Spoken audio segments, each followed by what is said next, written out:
जय हिंद एवरीवन। आज आप देख रहे हैं कि न्यूज़पेपर में बहुत सारे जगहों पर कटिंग आ करके बड़ा तहलका मचाया हुआ है इस बात का कि आज रिजल्ट आ रहा है, क्या कट ऑफ होगा नहीं होगा। और बहुत सारे लोग इस उपापोह में जी रहे हैं कि क्या कट ऑफ 110 क्रॉस कर जाएगा, 105 पे रहेगा, 100 के अंदर रहेगा। इन सारी दुविधाओं को लेकर एक छोटा सा डिस्कशन है जिसके जरिए आप समझ सकेंगे अच्छे से सभी चीज़ों को। देखिए, 67वीं का परीक्षा जो है, आप जानते हैं कि 2016 में पटना हाईकोर्ट ने एक आर्ग्यूमेंट के जरिए सुनवाई की थी, जिसमें उन्होंने स्पष्ट रूप से कहा कि अगर किसी स्थिति में देखा जाएगा कि स्टूडेंट का कट ऑफ ज़्यादा जा रहा है या कोई विवाद की समस्या आती है, उस स्थिति में गवर्नमेंट को क्या करना होगा कि मैक्सिमम जो रिजल्ट दिया जाएगा, जितने सीट होंगे उसके लगभग 15% तक दिए जाएंगे। उसी को आधार मानते हुए हम लोग इस डिस्कशन को कंटिन्यू कर रहे हैं। देखिए, अभी जैसे बीपीएससी 67 में कहा जा रहा है, बहुत सारे लोग कह रहे हैं कि 802 सीट है, तो 802 सीट के लिए कितना रिजल्ट आना है। इस हिसाब से अगर हम 10 गुना करें तो लगभग 8200 रिजल्ट आ रहा है टोटल। लेकिन आयोग ने घोषित किया है अभी 2 दिनों पहले कि लगभग 13,000 रिजल्ट आएगा, और इस वजह से बहुत सारे स्टूडेंट इस बात की चिंता में फंसे हुए हैं कि क्या कट ऑफ कितना जाएगा नहीं जाएगा। वहाँ के जो चेयरमैन थे बीपीएससी के, उन्होंने कहा है कि 67वीं संयुक्त प्रारंभिक परीक्षा का जो रिजल्ट है, इसमें क्या हो रहा था कि कट ऑफ कुछ ज़्यादा जा रहा था। आप जानते हैं विगत वर्ष, यानी जो इसके पहले एग्ज़ाम हुआ था 66 का प्री जो रिजल्ट आया था, उसमें कट ऑफ रहा है 108। 108 ठीक ठाक नंबर हो जाता है, क्योंकि ये पीटी का एग्ज़ाम है, यहाँ पे आपको नंबर का काउंटिंग नहीं होता, आपके मेरिट में ये नंबर जुड़ता नहीं है।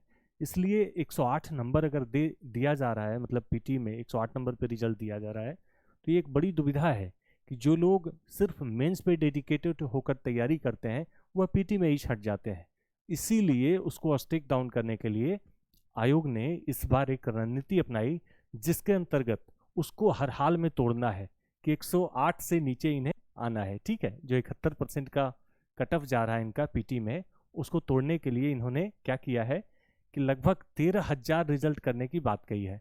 आप जानते हैं कि 13,000 देखें 67वीं में 802 सीटों पर, तो ये लगभग 13 से 14% के लगभग पहुंच रहा है। ठीक है, तो 14% रिजल्ट देकर भी अगर आयोग 105, 104, 103 तक कट ऑफ पहुंचा रही है, तो एक अच्छी बात है कि मेंस में एक बढ़िया प्रतिस्पर्धा देखने को मिलेगा। और इसी रूप में हम जानेंगे आगे जाकर। देखिए, आयोग ने क्या कहा इस पर, कि आयोग का कहना है कि पारदर्शिता का ख्याल रखा जा रहा है और इसी वजह से 1-2 दिन विलंब किया जा रहा है। आप जानते हैं कि 14 तारीख को ऑफिशियल डेट था कि 14 को रिजल्ट आ जाएगा। हालांकि आज 16 है और संभावित है, आज पूरी पूरी संभावना है कि 6 से 8 शाम में आज रिजल्ट आ जाएगा। ठीक है, अब इसमें क्या है कि इसके बाद अब रिजल्ट को लेकर के कई एक लोग यूट्यूब पे क्या कर रहे हैं, कोई बता रहा है कि कट ऑफ 109 जाना था, 110 जा रहा था, और ऐसी कोई मतलब ऑथेंटिक बात नहीं है।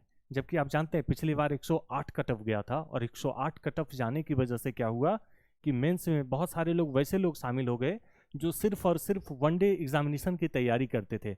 उनका मेंस तो मजबूत नहीं है, लेकिन वह पीटी में किसी तरह से पास करके तुक्का मार के पहुंच गए, और हुआ क्या, इसकी वजह से मेंस में बढ़िया एग्जाम नहीं लिखना पड़ा उनको, प्रतिस्पर्धा बढ़िया नहीं देना पड़ा उनको। इसीलिए आयोग ने यह निर्धारित किया है कि अब हम 13,000 रिजल्ट देंगे, जिसके जरिए क्या होगा कि मेंस में भी टसन चलेगा थोड़ा सा, और ये जरूरी भी है क्योंकि ये कमीशन का एग्जाम है, कोई वनडे एग्जाम नहीं है।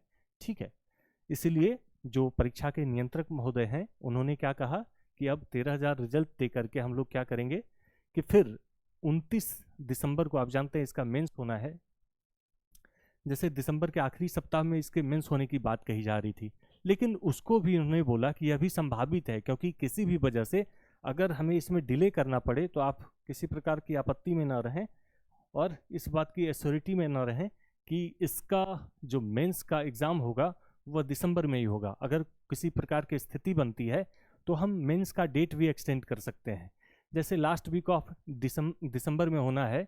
ठीक है, लास्ट वीक दिसंबर में होना है मेंस का एग्ज़ाम। तो इसमें क्या है, इस दौरान अगर देखें तो बिहार सीजीएल, जो बिहार का एसएससी के थ्रू अभी पहले लिया जा रहा था, अभी उसको क्या किया जाएगा, दिसंबर में कंडक्ट कराया जाएगा। इस वजह से क्या होगा कि इस दौरान दोनों का एग्ज़ाम टाई कर रहा है। ठीक है, बिहार सीजीएल का एग्ज़ाम आ रहा है दिसंबर में, आप जान रहे हैं 1-2 दिन का गैप है। अब बिहार सीजीएल का एग्ज़ाम होगा तो उसमें बहुत सारे लाखों की संख्या में स्टूडेंट आते हैं। अब इनके लिए सेंटर अरेंजमेंट का दिक्कत होगा वगैरह वगैरह। इस वजह से संभावना है कि जो बीपीएससी का मेंस होना है, बीपीएससी का जो मेंस होना है यह दिसंबर लास्ट में जो होना है, ठीक है, ये भी संभावना है कि ये भी आगे बढ़ सकता है, यानी जनवरी जा सकता है, फर्स्ट वीक सेकेंड वीक जनवरी चला जाए, ठीक है। ये सारी चीज़ें हैं।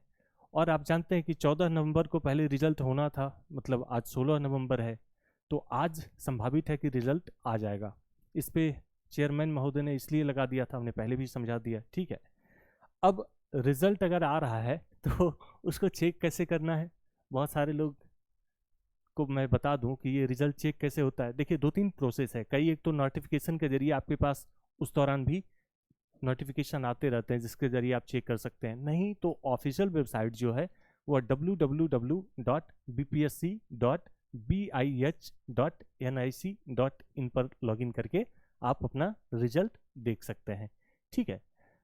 और साथ ही इसमें क्या है कि रिजल्ट के लिंक पे क्लिक करना होगा, साथ ही पीडीएफ खुलेगा जिसमें आप अपना रोल नंबर डालेंगे सर्च में जाकर, तो आपके रिजल्ट उसमें शो कर जाएंगे। उसके बाद आप चाहें तो रिजल्ट को डाउनलोड करके प्रिंट आउट कराकर रख लें, ठीक है। ये सारी बातें रही। देखिए कटअप को लेकर के अभी भी बहुत सारे लोग मिसकम्युनिकेट कर रहे हैं लोगों को। मैक्सिमम जो कटअप जाएगा, हर हाल में मैंने लेक्चर में भी बता दिया था आप लोगों को, मैक्सिमम जो कटअप जाना है, ठीक है, तो मैक्सिमम जो कटअप जाएगा ये जाएगा आपका जनरल का अगर देख लें तो मैक्सिमम 105 जाएगा, 103 से 105 या फिर 102 से 105 के बीच में रह जाएगा। इससे ज़्यादा कुछ भी एक नंबर भी नहीं बढ़ सकता, इससे माइनस हो जाएगा, प्लस नहीं होगा। ये हर हाल में ऑथेंटिक है, ठीक है। अब कई एक लोग बता रहे हैं 110 जाएगा, 109 जाएगा, 108 जा रहा है। अब उनके पास कोई ऑथेंटिसिटी भी नहीं है और उनका न्यूज़ सर्कुलेट हो रहा है, इसलिए ये ज़रूरी है कि आप सच को जानें, थोड़ा सा कंट्रोल में रहें। और बहुत सारे लोग जो इस दुविधा से जी रहे हैं, बहुत सारे लोग हमें फ़ोन भी कर रहे थे अभी कोचिंग में, तो उनको मैं बताना चाहता हूँ कि इससे ज़्यादा कट ऑफ नहीं जाएगा, हर हाल में यहाँ पर कट ऑफ रुक जाएगा यहाँ पर, ठीक है। इसी तरह से हम ओबीसी का देख लें तो ओबीसी का कट ऑफ लगभग वही रहने वाला है, 102, और मिनिमम देखें तो 100 से 102 रहेगा, ठीक है। इसी तरह से ईडब्ल्यूएस का भी लगभग समानांतर रह सकता है ओबीसी के साथ ही। एससी एसटी का तो और घट जाएगा, ठीक है। जैसे एससी का हम देख लें, एससी का 98 जा सकता है, 98, और एसटी का देख लें, ये भी आप देख सकते हैं लगभग 97, 98 इसका भी रह सकता है। ये संभावित है। अब इसको ऑथेंटिक मान लें ना मान लें, ऐसे बहुत सारे लोग कुछ भी बोले जा रहे हैं, तो आपसे ज़रूरी है कि अभी और साथ ही अभी 68 भी होने को है, तो आप लोग थोड़ा सा परेशान मत हो, क्योंकि अभी बैक टू बैक आपके पास बहुत सारे ऑप्शन है। जिनका नंबर इससे कम भी आ रहा है वो निश्चिंत रहें, ठीक है। इसी में अगर जनरल फीमेल का देख लें तो जनरल फीमेल का इससे आप सीधे सीधे 5 नंबर घटा दें, लगभग 100 के लगभग भी है, तो जनरल फीमेल का रिजल्ट बन जाएगा। इसी तरह से फीमेल में अगर ओबीसी या फिर ईडब्ल्यूएस का देखें तो 102 है, तो इसका चला जाएगा 96, 97 चला जाएगा, ठीक है, 96, 97 चला जाएगा इसका। फिर इसी तरह से एससी का देख लें तो इसमें भी देख लीजिए आप, लगभग ये चला जाएगा 92, और एसटी का देख लें तो एसटी का लगभग 90, 92 इसका भी जा सकता है। इस तरह से हो सकता है रिजल्ट। तो इस बात से मिसकम्युनिकेट ना हो, बहुत सारे लोग कुछ भी बोले जा रहे हैं, तो थोड़ा सा धैर्य रखिए। और मैक्सिमम आज का जो टाइम होगा रिजल्ट आने का 6 से 8 बजे के लगभग में आ जाएगा, तो सारे लोग निश्चिंत रहिए और देखिए इसे, ठीक है। Thank you.